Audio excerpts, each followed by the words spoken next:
So here we have the Nissan Juke on a 61 plate. I'm going to start off by showing you around the outside of the car, and then we'll hop in and run through some controls on the inside. From the outside though, you can see it's a 5-door car with alloy wheels and tinted windows.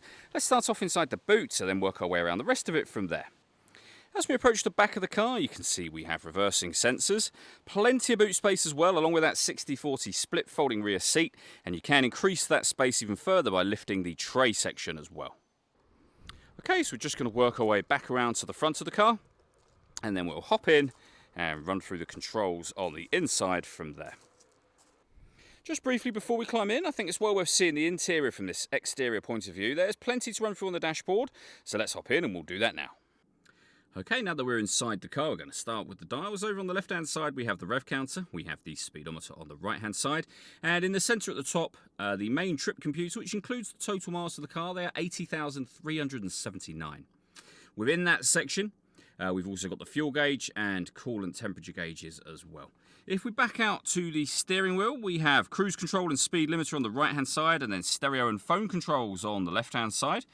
Over in the centre, we have the climate control for the car.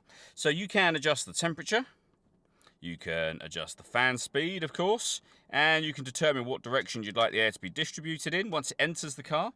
The air conditioning's on at the minute, so that's off, back on again, or push this button in to turn it to auto. The car will now take control of the fan speed and the direction of the air to maintain the temperature that you've asked for. You can see it doing that now. You can override that manually at any time you wish to. You'll see auto has now gone off. You can put it back on your own settings there.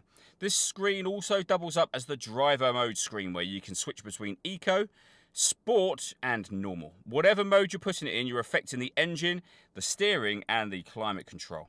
We have our USB and auxiliary input, 12-volt charging socket over there, and a 5-speed manual gearbox. All that leaves me to say is thank you for taking the time to watch this video. If you'd like to come and see the car in person and have a test drive, please feel free to give us a call here at Surrey Specialist Cars. We'd love to hear from you soon.